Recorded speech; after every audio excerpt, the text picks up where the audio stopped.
Welcome, everyone. Welcome to our second of our series of quarterly webinars to help bring financial education and literacy to our MBE community.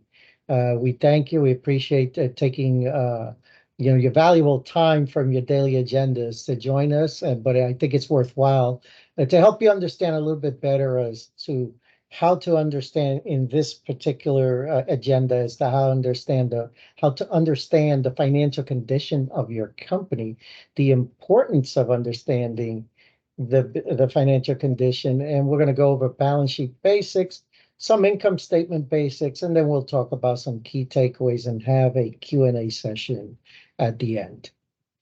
Next. Okay. The BCF is the only CDFI that's focused on supply diversity. We've been around since 1987, and we've been joined at the hips with the NMSDC. We have over 100 years of combined experience, and we're really deeply embedded in the supply diversity ecosystem. So we've been around for a while, and we've been serving MBEs of the NMSDC since 1987. Next slide. This is our team, and this is the 100 years of experience that you're getting right here. I am the Chief Lending Officer, Ruben Rodriguez. Elba Garcia is our loan administrator. Actually, just take a step back. I've been with the organization for 11 years. Prior to that, I've been in banking for 27 plus years primarily with Chase and Bank of America in the community development group. Elba Garcia is our loan administrator, has been here with the BCF for 26 years, and she has been even prior to that in community development finance.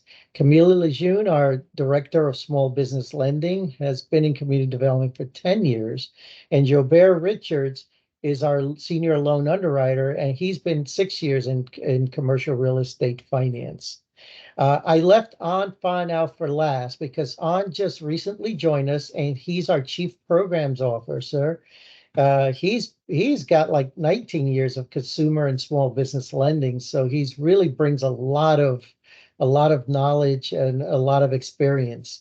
That it's going to be beneficial to us and to our MBEs. And I just wanted you to take a few minutes to introduce yourself. Sure. Thank you, Ruben. Hi, everyone. My name is An Phan, and I recently joined BCF as Ruben mentioned, Chief Programs Officer.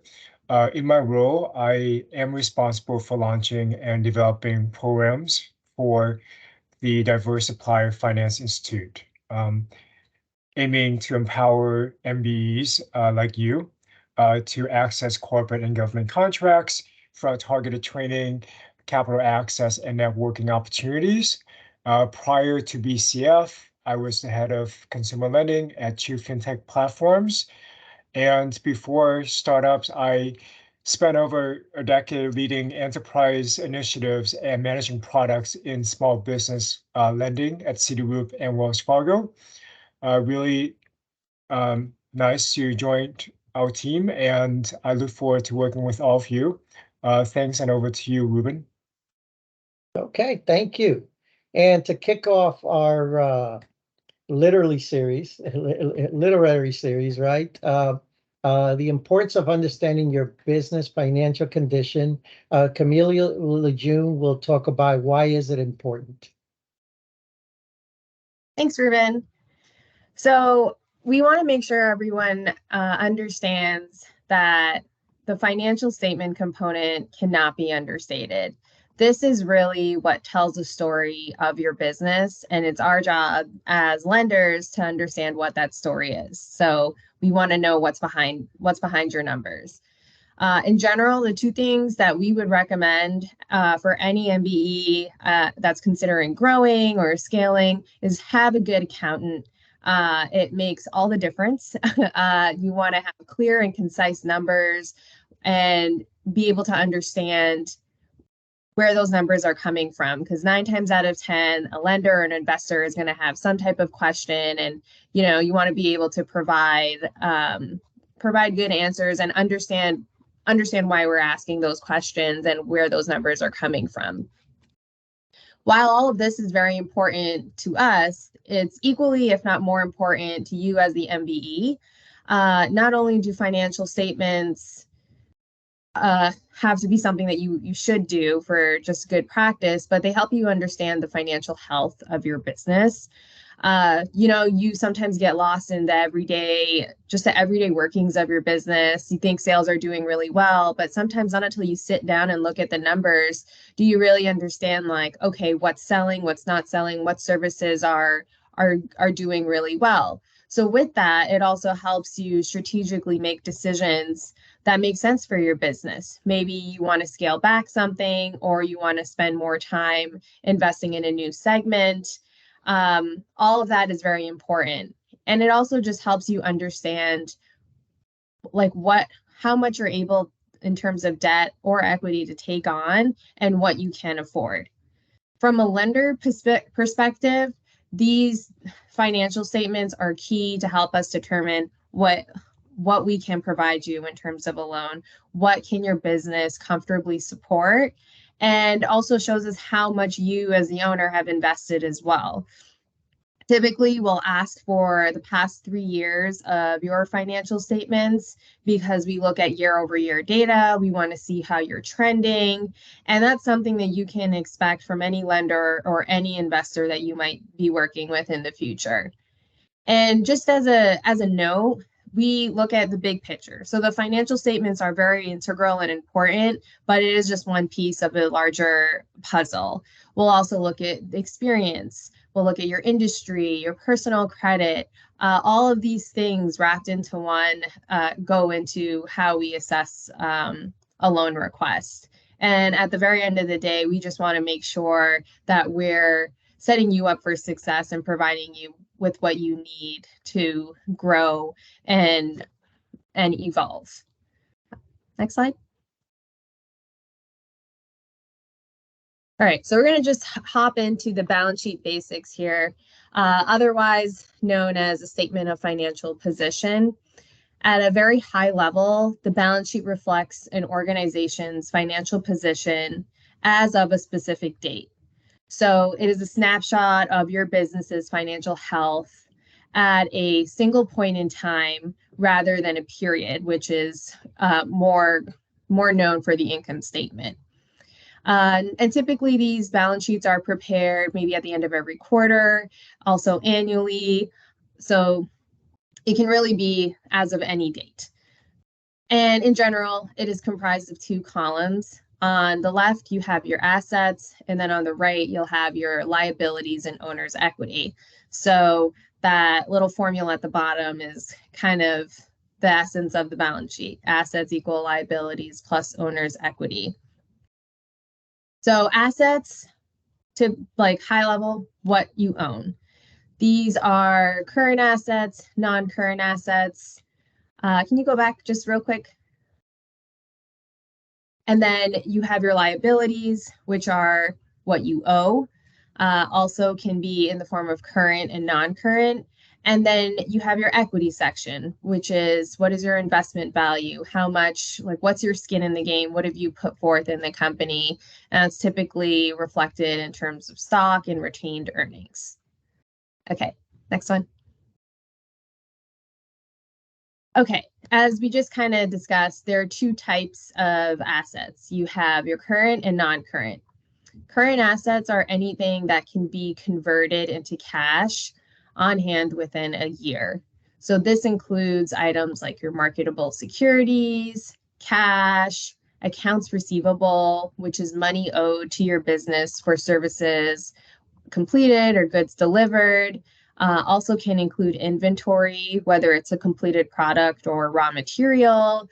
Also prepaid items such as prepaid insurance, prepaid taxes. Non-current, on the other hand, anything that's not convertible within a year. So think of your property, plant, and equipment, machinery, patents, copyrights, things of that nature. As an example, this next slide will show you just a snapshot of what about the asset section of a balance sheet looks like. This is actually from an audit, and very standard. You'll see a year-over-year comparison, and that's pretty standard for how us as lenders will review your financial statements. We'll look at the last 3 years side by side to see how things are going.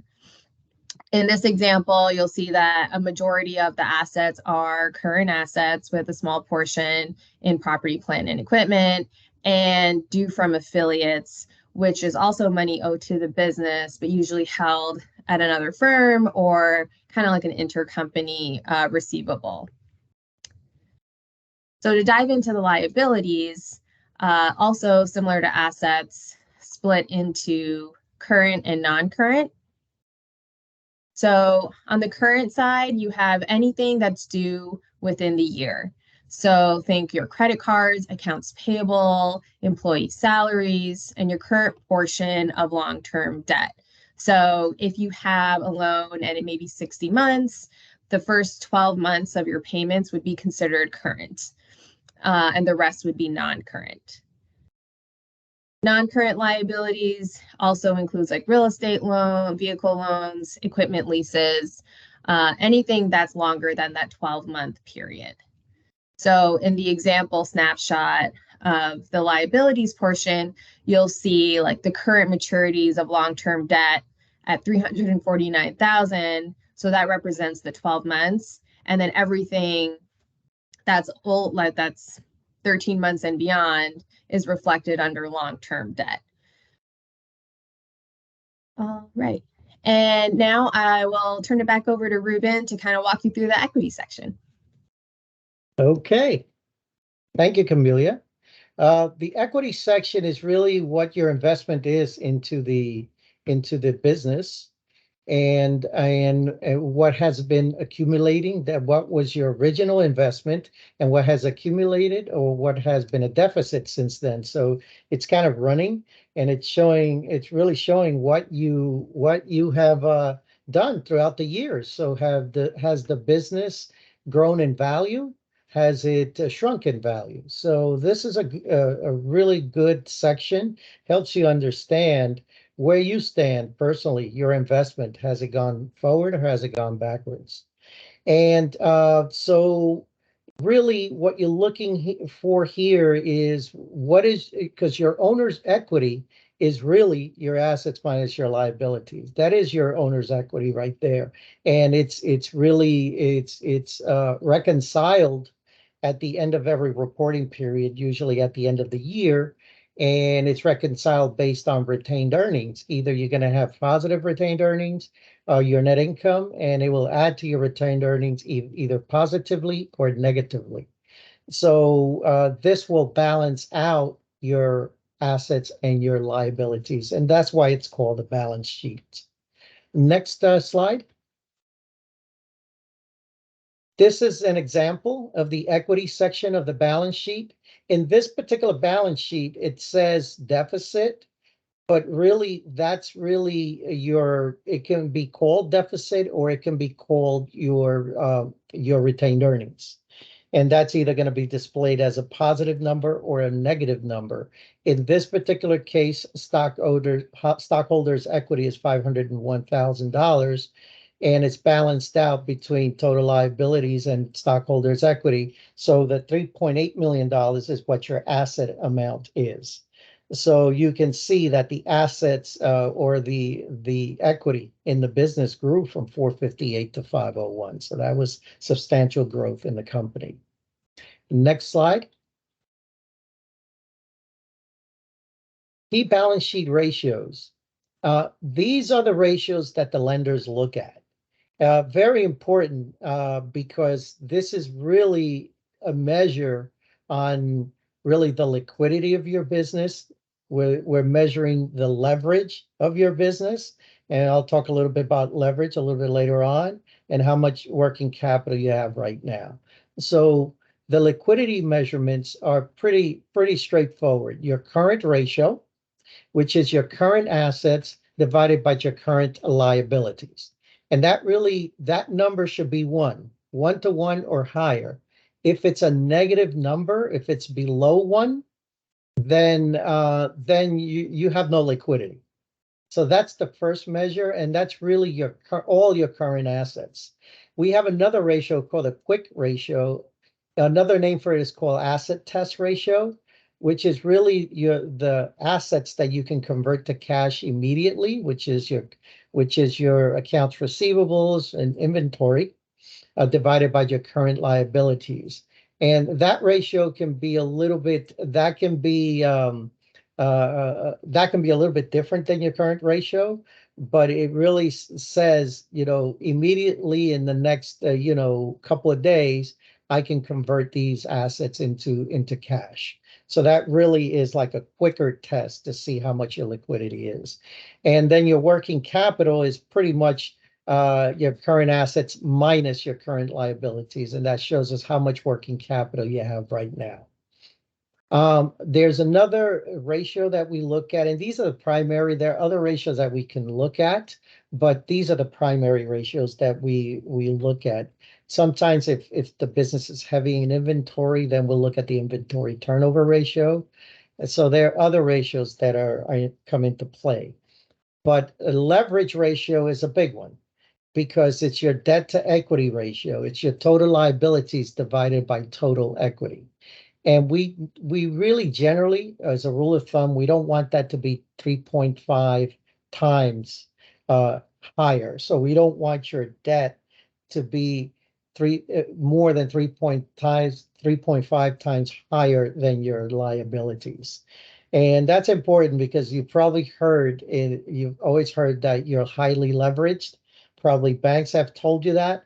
That's really what they're telling you, is that you got too much debt as opposed to the equity that you have in the business. So you want to keep that number as close to 3.5 as possible. If it goes a little bit over, we can work with you, banks work with you, but as it gets a lot higher, it becomes a problem. But we try to do some remediation. We try to, if we can get a loan in the books, we try to put a plan in place, a blueprint in place that would help you get back to a sustainable leverage ratio or debt to equity ratio of 3.5 or less. Next slide. I'm going to just talk a little bit about the income statement. We're here to talk about the balance sheet, but the income statements come into play because they work hand in hand, because your net income and parts of your income statement flow right into your balance sheet. Next slide.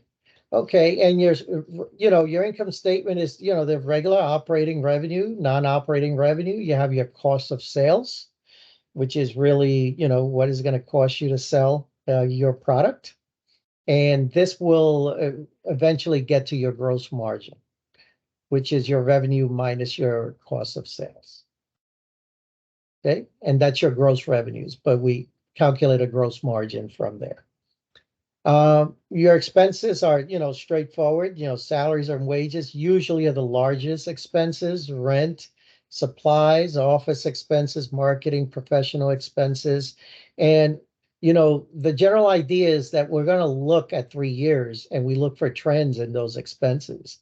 And it can work in your favor, actually, because in many cases, we can identify a one-time expense that may have happened last year, which caused your net income to come down. And this expense is not going to happen the following year. It can be a capital expenditure as well. That's a one-time capital expenditure. Purchase a big piece of equipment for $50,000 or something like that. That's not going to happen next year. Then these are credits that we give you in order for us to be able to determine your cash flow, which I'll talk about a little bit later. Next, EBITDA. Okay, EBITDA is our measure to understand what your cash flow is. Cash flow is not just net income. So if you're looking at your tax return or your financial statement and you see net income, let's say your net income is minus 20 or something like that, you're probably going to panic. You say, oh my God, I don't have sufficient income in order to support a loan. No, that's not what we look at. We look at earnings before interest, taxes, depreciation, and amortization. And that's how we determine your cash flow. So we look at your net profit, and then we add the interest, we add the taxes back, we add the depreciation and amortization, because depreciation and amortization is an expense that's not a monetary expense. You're just expensing a depreciation, you're just expensing the value of your equipment, and you're expensing it out for 5 years or so. And amortization is really you're amortizing maybe your startup costs, or you're amortizing a patent or something to that effect. So these are expenses that are not really monetary, so they don't impact your cash flow. So we add them back into your cash flow. Next slide. Income statement. This is an income statement sample. So if you look at this income statement, you see net income of $43,000, and they have amortization, which is 0, but they have depreciation of 142,000. And that's an expense we're going to add back. They have some interest expense down here in the bottom. And as you kind of go along here, cash flow here, your EBITDA is not 43,539, which shows as net income. Your EBITDA here is 341,421. So as you can see, that's the cash flow that we look at. That's the cash flow that your business is generating in order to support your loan and your current obligations. Next, okay. Income statement. Sorry, I can't see the income. Okay, we did the income statement sample. Income statement key ratios. Camelia Lejeune will go over the key ratios of the income statement. Thanks, Ruben. So some of the key ratios we look at will really revolve around that EBITDA number that Ruben just walked through. So one of the main ones, it doesn't matter if you're going to a bank, if you're going to a CDFI, they will look at your debt service coverage ratio, which is that EBITDA number divided by total business debt outstanding and whatever current or proposed debt that you might be seeking. So a good rule of thumb to keep in mind is that we want this number to be really no lower than 1.20. So for example, if you had $1,200 of annual EBITDA and you were looking, you had no other debt obligations, but we're looking for a loan that had $1,000 annual debt service payments, which obviously is unrealistic in today's world, but that would provide you with that 1.20 debt service coverage ratio. So you take the $1,200 divided by the $1,000. Really gives us some comfort that, you know, you can support your whatever amounts you owe, but also still provides like a buffer of cash flow after the fact, you know, for your business to do whatever it needs to do or to reinvest, things of that nature. So, and also provides any wiggle room in the event that something in our projections don't go as planned. So maybe you were expecting a contract and the contract got delayed. So next year, you know, the revenues don't look exactly where they are. Okay, that's okay. But we just want to make sure that this is really the number we strive for at minimum. The higher this number is, the better. Another one that we look at is a global debt service coverage ratio, which includes the business side, but also any income from a person that serves as a guarantor. So if you're the owner of the business, that would be you, or anyone for us in particular who has a 10% ownership or more would be considered part of the global debt service coverage ratio. And what that looks at is it takes your business EBITDA and adds any additional personal income you may have. maybe you have another job or you have additional income coming in from another revenue stream, that would be added and divided by total business debt outstanding, the proposed debt, as well as any personal debt you may have. So like think mortgage payments, car payments, things of that nature. And ideally that we want to see at minimum a 1.20 debt, global debt service coverage ratio as well. From the underwriting side for BCF, we typically first and foremost want to make sure the business as a standalone can support its debt obligations and proposed debt obligations, because that is really what we're looking at. But this is kind of looked at as a additional buffer in the event that, you know, something happens, like what happens if this contract doesn't come in? Is there any other additional sources of revenue or income that would be able to support it? So that's really how we look at debt service. Another one we look at is gross profit margin. This may not be relevant for your business depending on what it is. So you may or may not have cost of goods sold. And that really is the cost of goods sold divided by revenue. That margin number is industry dependent. So we will look at where your number is, averaged, how is that doing against the industry, things of that nature. Other things we look at would also be profitability trends. We look at your year-over-year revenue growth, especially for the last 3 years. And with the pandemic, and there have been a lot of ebbs and flows, we understand that. And at least that gives us a sense of, you know, have you bounced back from the pandemic? Has your sales grown, or what's really going on? And we also look at your operating expenses as a percentage of revenue. As you continue to grow, is this percentage getting smaller because you have established economies of scale? Are there extraordinary circumstances we need to be considering? Or like Ruben said, are there one-time expenses that we need to be made aware of? Because those are things that we take into account when we do projections for the term of our loan that will impact, you know, that debt service coverage ratio and the overall bottom line. Okay, next slide.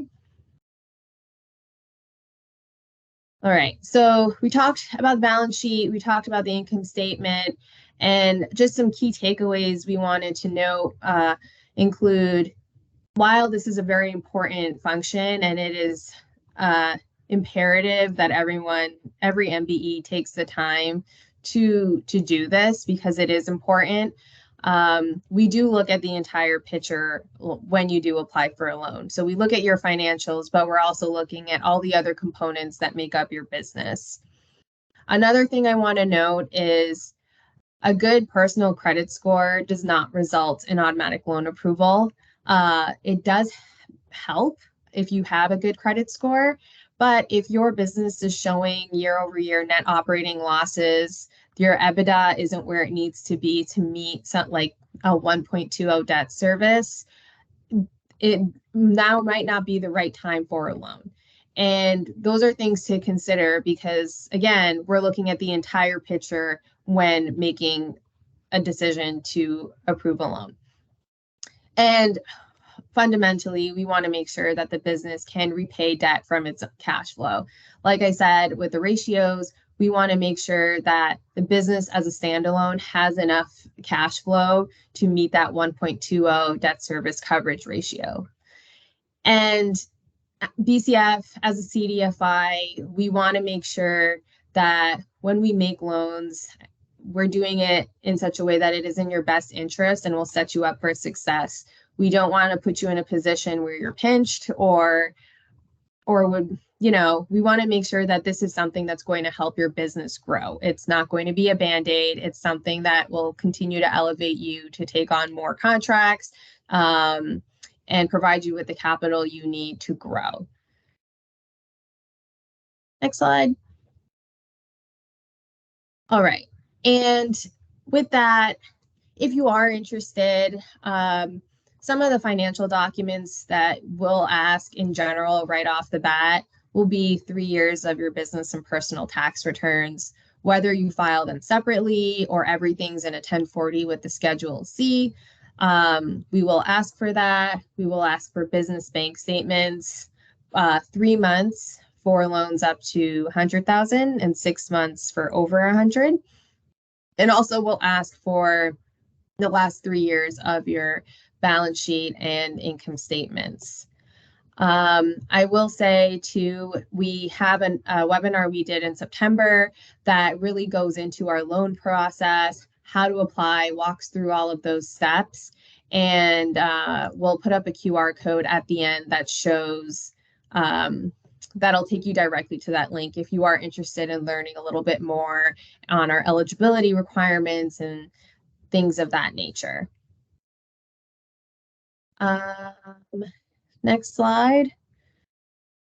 All right, so we wanted to make sure we gave ample time for Q&A.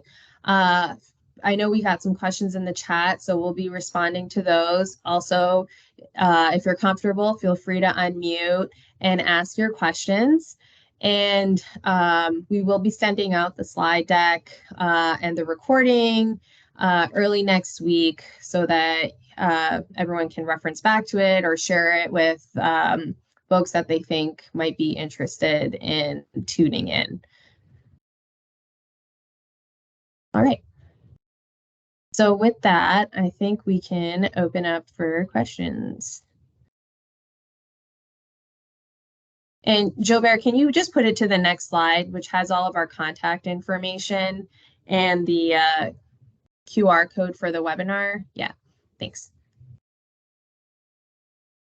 And that QR code takes you to the prior webinar. Will take you step-by-step process on how to apply for a loan through BCF. Okay. And I know we got one question here. Should contracts that have been awarded be added? Contracts in the pipeline. If those contracts are, if they're in serious discussions and you can show maybe by emails going back and forth that it's under serious consideration, we'll definitely look at it. You can add them. We want to see the pipeline. It may not be a deal breaker, but it may not be a deal maker at the same time. But it's a contract that we see it now, but maybe it'll come online in 2 months or 6 months. So that's icing on the cake, but we won't consider it when we do our evaluation. And from the balance sheet perspective on that, if you haven't started doing work on it, it's not going to like it shouldn't be listed like as an accounts receivable, because accounts receivable is contracts that are either in process or completed and you haven't been paid yet. If, however, maybe you do have contracts in the pipeline, maybe a deposit has been given or something like that, you would show that deposit on your assets under cash and then as unearned revenue on the liability side. So I hope that helps.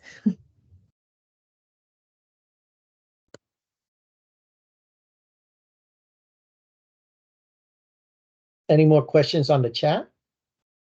Not that I see. Okay. So far. Don't be shy. We're pretty open. Oh, here we go. We have one that says, my business has an IP which is not captured on the balance sheet. This includes drawing, designs, etc. Would you take this into consideration for loan evaluation, and what approach to determine the value of such assets?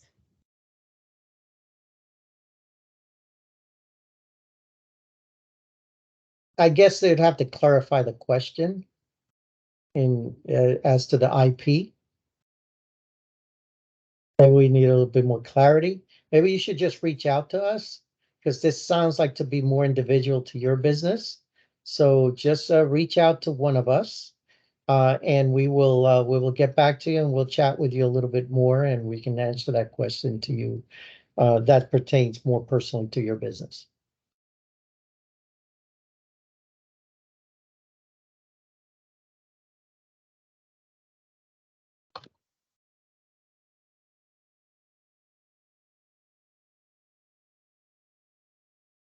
Any more questions?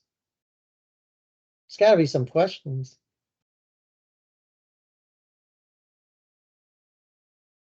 Well, you could always feel free to reach out to us directly.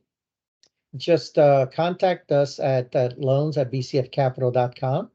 And I see a question here, and I Yep. see 2 questions. So, okay, great. Camila, you could see them? They just popped up, but Yes. Hi. Is there someone who focuses on improvements for cash flow for an MBE? Well, part of the introduction of An joining our team is that he's really going to be focused on the technical assistance side, which we're hoping to have up and running through our new Diverse Supplier Institute. And that would be his wheelhouse coming soon, I would say.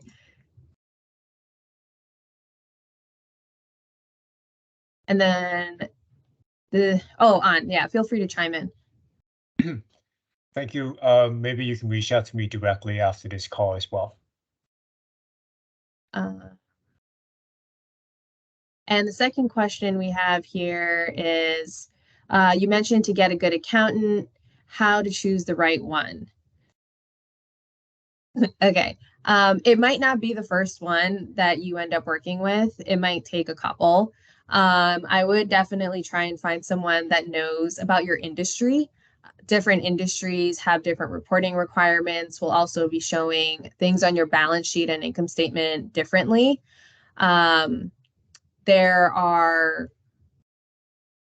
So I would try and find someone that is knowledgeable about your line of business, because that will also be helpful when it comes to your tax returns, figuring out what types of, tax credits or deductions you will be able to take and things like that. And I would also ask for recommendations from other folks in your industry. Maybe some of your clients that you work with, to see who they work with, is sometimes the best recommendations and referrals are word of mouth. And don't be afraid to find a new one if someone's not serving you. Like, this is a long-term relationship, and you want to make sure you have a good rapport with that person. And if you feel like they're not serving you in the best way, feel confident that you can leave and find someone else. I see that there's another one, another question: is a CFO a better choice? I found accountants count the beans but don't help with the strategic questions or ratios. Well, a CFO is internal, and you can have an internal bookkeeper and accountant. What we're talking about here is that you need to have an outside accountant, an independent accountant, who will come in and audit your business and look at it from an independent point of view.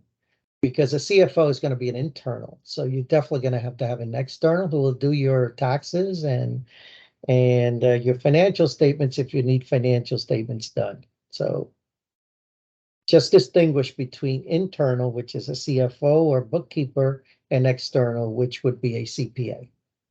Yeah, and that having a CFO is also a pretty big investment.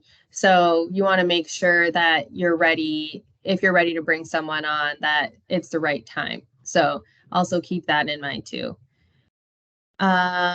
If we apply for a loan, how long are we going to wait to hear feedback? Joe Bear, do you want to answer that one?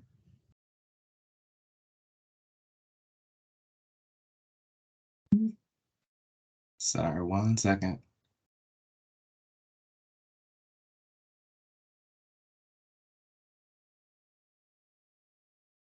Okay.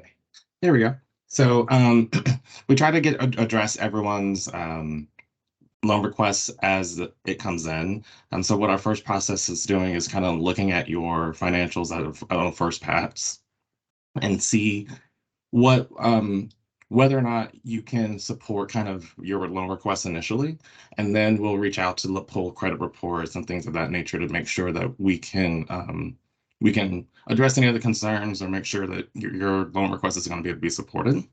And then we'll continue underwriting and get to an approval process, or we'll say, we think that you should look at waiting for a little bit because of this reason or that reason, and then we'll try to get an approval or decline and get you ready for funding. And we typically, we try to do this as quickly as possible, but different extenuating circumstances can happen. But around between 1 to 2 weeks, we want to make sure we at least get you an initial response so that what you can do or what else documentation is needed so that you can gather that for us. Right. And then, as a rule of thumb, if it's a deal up to $100,000, and generally we don't have any extenuating circumstances like real estate collateral, anything like that. Generally, it takes, I would say, 2 to 3 weeks, just on the average, by time but just keep this in mind upon receipt of a completed package. So there's a minimum amount of documents that we need to be able to look and analyze the loan and provide a credit decision. So if you give us incomplete documents, really the clock doesn't start ticking until we have complete documents. So once we have completed documents, I would say rule of thumb, somewhere between the 2 to 3 week range, sometimes even sooner, depending on the circumstances. But anything over 100,000, if it doesn't involve real estate, but sometimes it does, sometimes it doesn't, then we're probably talking about conservatively anywhere between 3 to 5 weeks, sometimes 6 weeks. And any loan that does involve real estate collateral, then you're probably looking at anywhere between a 6 to 8 week process. And I just wanted to be conservative on that. In many occasions, we try to get this thing done quicker for you. It's just that sometimes the deal does get complicated. We want to make sure we do the best deal for you, and we look for ways of doing it. And so sometimes we have to be a little bit more patient than a bank, where a bank, if you just don't fit the box, they just decline you. So we want to make sure that we give you every opportunity to get approved for a loan. And another question we had was, if a borrower has been denied for a loan, what can they do to improve?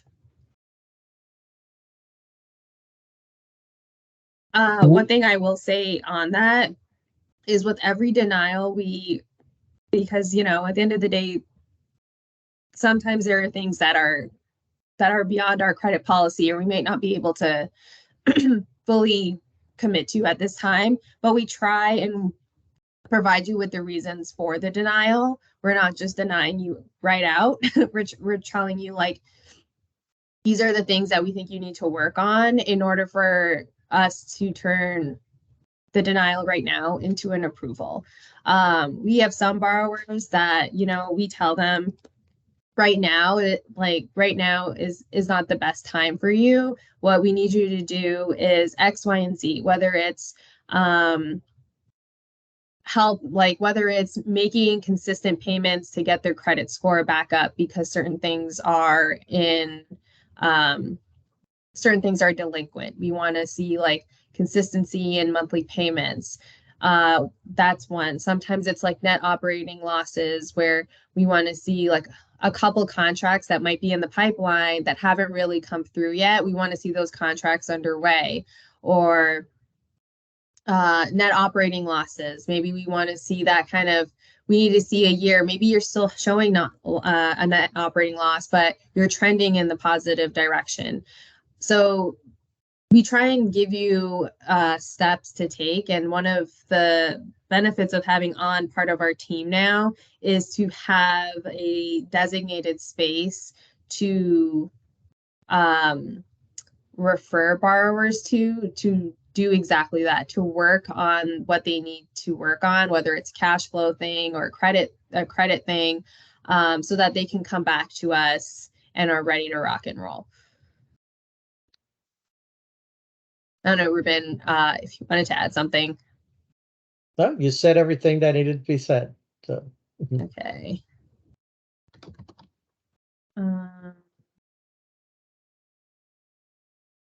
see, any other questions?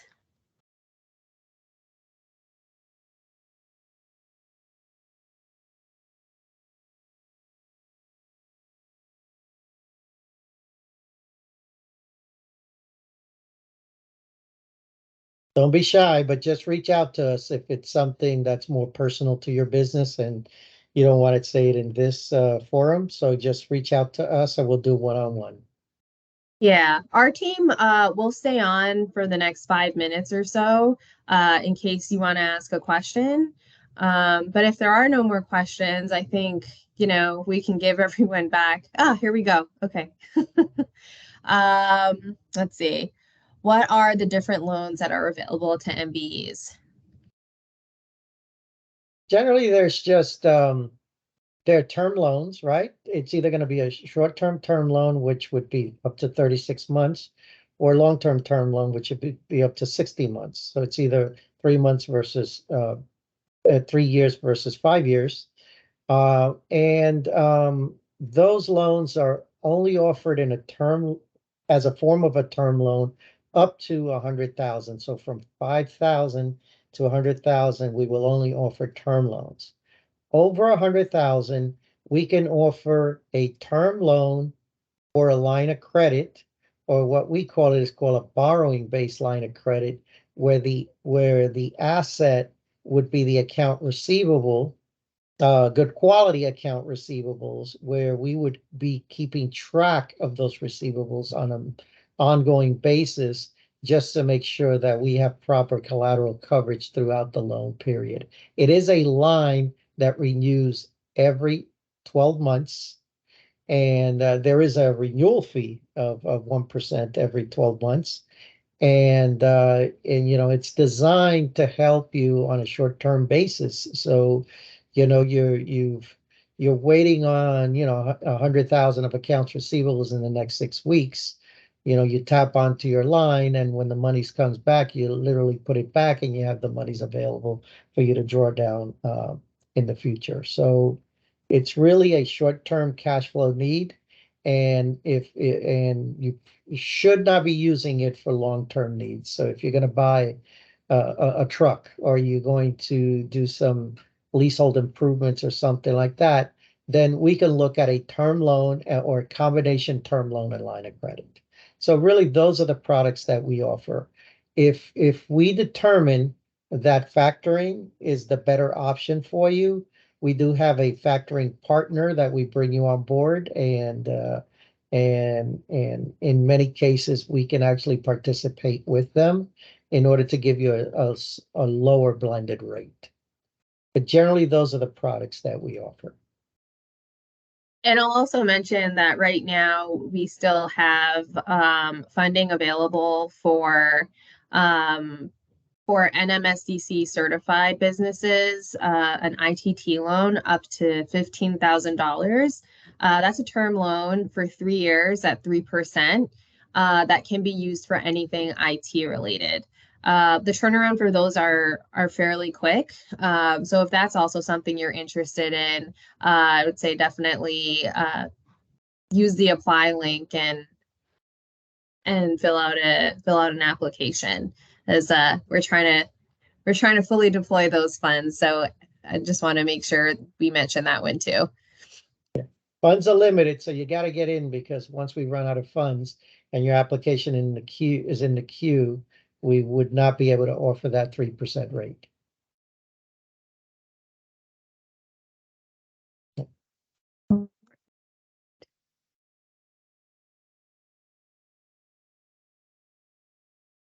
Okay, so I think, like our team said, we'll be on for the next 5 minutes or so if anyone has any other questions. But definitely check out our first webinar if you haven't already. Feel free to contact us at the email listed below.